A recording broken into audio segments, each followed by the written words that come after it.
So after 8 months of radio silence, the man with the most Twitter motion of all time, Yoshihiro Togashi, has tweeted. Not once, not twice, but 7 times at the recording of this video. And so, as a result, I think it's pretty fair to conclude that the Succession War will continue for at least one more batch. I always try to tell people to not count their chickens before they hatch and not assume anything, that the arc is going to finish, that the story is going to finish, whatever, but I think at this point, it's very fair to have hopes for another 10 chapters. I'm hype, you guys are hype, everyone's hype about this.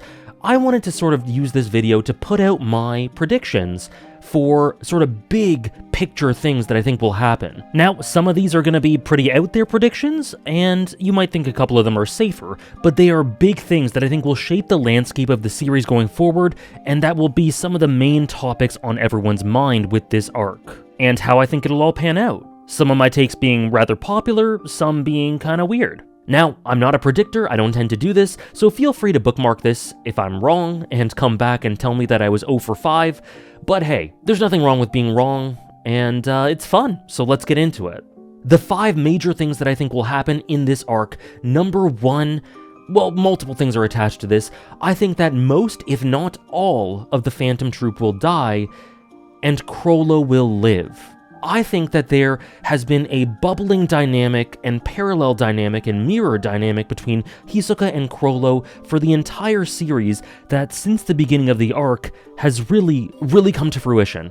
And I think their ideas of identity, what identity means, what their place in the world is, have reversed, sort of, and they're facing each other and looking into a mirror of sorts, an inverted, strange mirror when it comes to identity and their ideas of connection. So, I think that what Hisoka is trying to do here, you can check out my Hisoka video for sort of bigger picture thoughts on Hisoka, but I think that what he's trying to do here is destroy Chrollo from the inside out, systematically eviscerate the spider. And I think that ultimately Hisoka is going to be successful, and I think that what it's going to result in is that Chrollo, the biggest hell for him will not be dying, but living with his entire family and sense of self and community that he's fostered over the years crumbling around him. In this waterfall, in this sea of blood, he'll realize right at the end that what he had been searching for is actually tied to his connections, the overall reason why he started this crusade in the first place. I think he's starting to realize that now, but it'll be definitive in this moment when it's far too late, as Hisoka nails this home. Now, I feel strongly that that's going to happen and Chrollo's going to be left alone and he's going to live to see all of that crumble around him and potentially live on at the end. But if he doesn't, he's at least going to be the last one to die, so he'll be able to see all of this. Now, there is a caveat here, and I think that's Machi. I think that Hisoka has some very special ideas about what he wants to do with Machi, so I think she could potentially be last as well. I think she's either going to live or save to the end, kind of similar to Chrollo. But overall, that's my general prediction here. I think that Chrollo will live and see the spider fall apart before his eyes, and the Phantom Troop story will primarily end on the boat. I also think attached to this, Shizuku or Benolanov will be the next one to die. But overall, I think the spider ends in tragedy. I think Chrollo ends in immense tragedy, whether that be him living or dying, but I do feel very strongly about the idea that he at least lives to see everything crumble around him, and if I were to guess, I'd say bold prediction that he lives on in this hellish existence. My number 2 is, there's a lot of dialogue about whether or not Kurapika will live, what'll happen to Kurapika, etc. I feel very strongly about the idea that Kurapika will not only live the arc, he'll not only live to see the end of it, but he'll be in a relatively healthy mind space. Not to say that he'll be great, that he won't have any sadness or any angst or any pain from the ordeal, because I think this will be a bloodbath. But at the end of it all, I think he'll have hope for the future, and at the very least, an ability to see potential in not having to submit himself to this vengeful duty. I just think that something's gotta give with Kurapika. I think he has to make the definitive choice. He's been straddling it for the entire series, but now with Seti on the boat, with his eyes of his brethren on the boat, Chrollo and the spider are on the ship, all these objects and personifications of his vengeance are here, and I think it's gonna lead to Kurapika having to make the choice.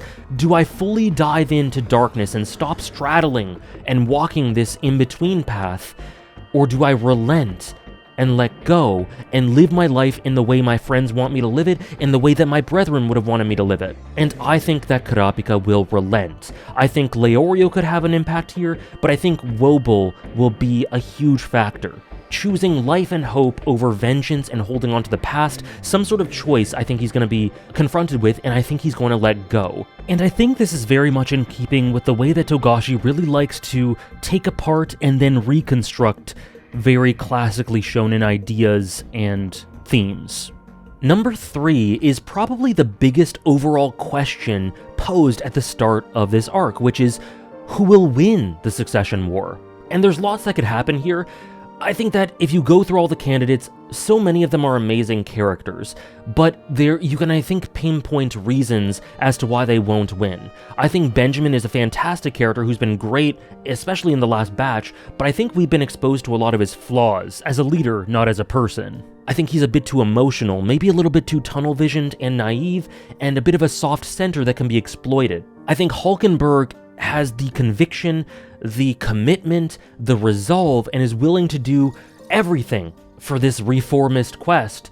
However, I think he's also a flame that's burning a bit too bright, and I do think that he will burn out, that I think the end is nigh for him. I think he's gonna die pretty soon, relatively speaking. He's abandoned his body, he's abandoned everything for this quest, and I think that he's probably going to die soon. So I think he's giving up a bit too much. Camilla, I think, is kind of slept on. I think she's really, really interesting in her Nen Beast and her convictions and the way she approaches certain things, but also, I don't think she's endgame quite.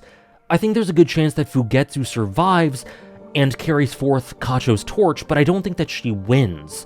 I think that in a lot of this, a lot of the princes will die. I think that's a given. I think that a minority of them will survive, Fugetsu probably being one, but I don't think Fugetsu will win. It doesn't feel like that's something that narratively will happen. Seti is obviously very capable in combat, and is this immense monster and this personification of evil.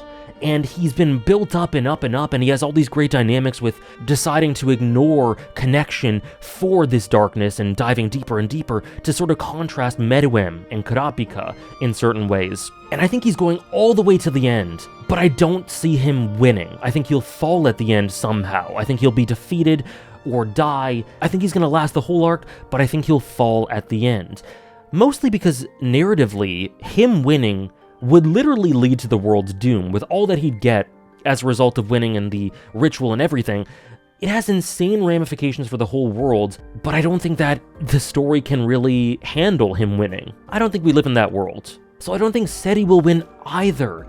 A very Togashi pick for me would be Wobble, who I don't think is going to die, not just because Togashi's killed kids in Hunter x Hunter before, but not because he wouldn't go that far, but more so because of what it would mean for Kurapika. I think Wobble's fate is tied to Kurapika's arc, and for Wobble to die, I think that would make Kurapika completely be destroyed as a character, and fully go into that darkness and become something unrecognizable, and I don't think that's happening. So I think a Togashi pick would be somehow Wobble, or Zhonglei, in a lot of ways, very pragmatic, not super delved into or locked into the ideas of Nen, but very much a politician, and it would be a very Togashi pick, or even Tubeppa, who has some very interesting low-key connections all over the place. I could see Tubeppa too. But if I had to pick someone taking everything into account, I would say no one. I think those characters make sense from a narrative standpoint and feel very Togashi, but the nature of what the ceremony dictates and what would happen to the winner would lead to world-defining power, I think. And I don't think that could happen in the story, especially with the Dark Continent coming up next. And also just practically, logistically, I think that as things continue to boil over, I think news will get out about what this entails, what this tournament entails, what this succession war entails, and I think outsiders will, as a result, want to intervene and stop this. So I don't think the succession war is going to have a strict winner, and I don't think it'll end as intended. I think that there will be a lot of blood, I think that most princes will die, I think that some will survive, a couple, and I don't think there will be an ultimate winner. And it sort of ties in with the kind of anticlimaxes that we've come to expect from Togashi. Number 4 is about one of my favorite characters in this arc, Morena, and it's about her fate and what she'll do. The story has sort of brought forth the idea of if she'll maybe second guess her path, her journey, her goals. And it's kind of already leaned this way already, but I feel very strongly that Morena will not relent or change herself. I feel that her philosophy is so ingrained and her conviction is so strong, I don't think Borkson or anyone else will change anything or offer anything to Morena that she hasn't been exposed to already.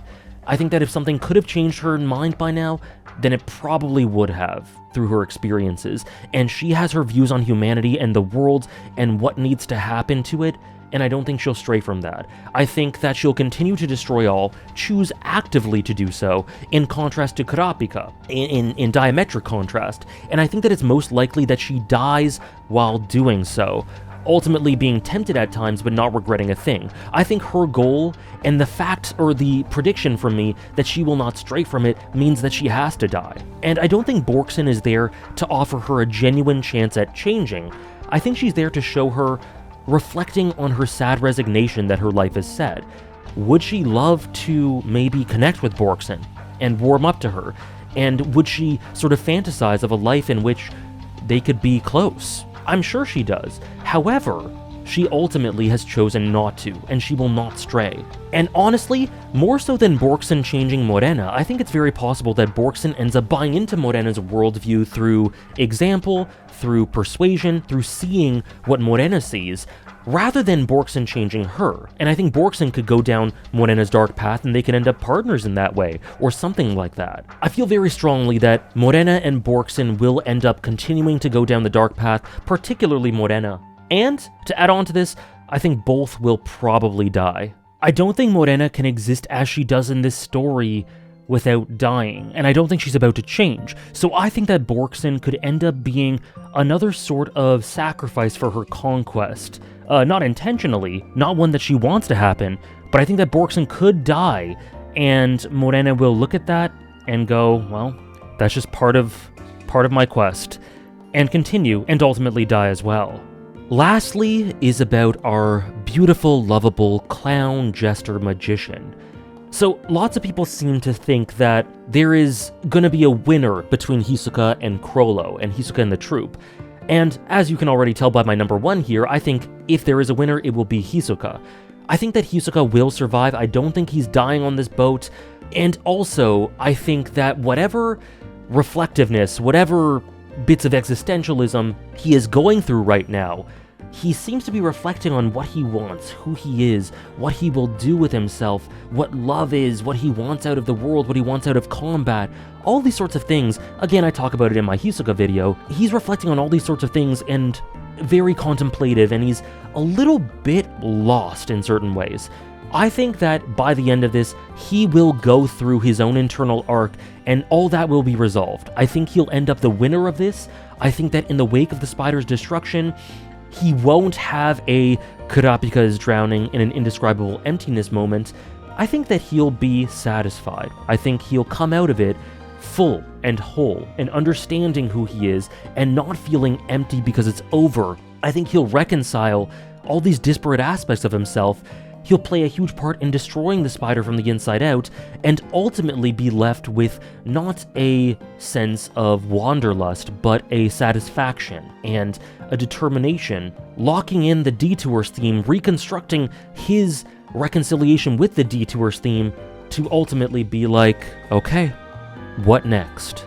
And to add a bonus conclusion to all of this, I think I've kind of alluded to this, but this arc will have immense darkness. There will be death, there will be blood, and I think it's about to kick off. There already has been, and I think it's going to ramp up.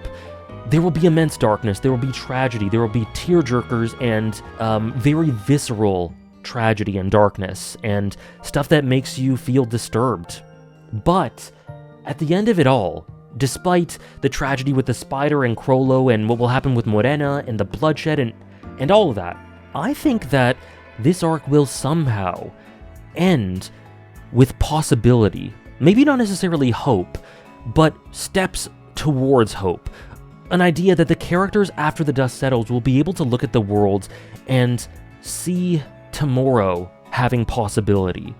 Togashi very often does this. Chimera Ant delved into the darkest pits of human darkness and the ideas of evil and the evil that humans are capable of, but ultimately concluded with light and possibility. Likewise, this arc has been incredibly cynical and full of self-serving, awful people, exposing us to the deepest depths of humanity and all that humanity is capable of. But I also think that the characters at the end of it will, in spite of all of that, be left with possibility, not with necessarily hope, but possibility, that life has something out there for them. I think that there's a chance Fugetsu has that. I think that Wobble and Oito will have that. I think Kurapika will have that. I think that there will be characters left at the end of it all being able to look at the world and see a chance out there.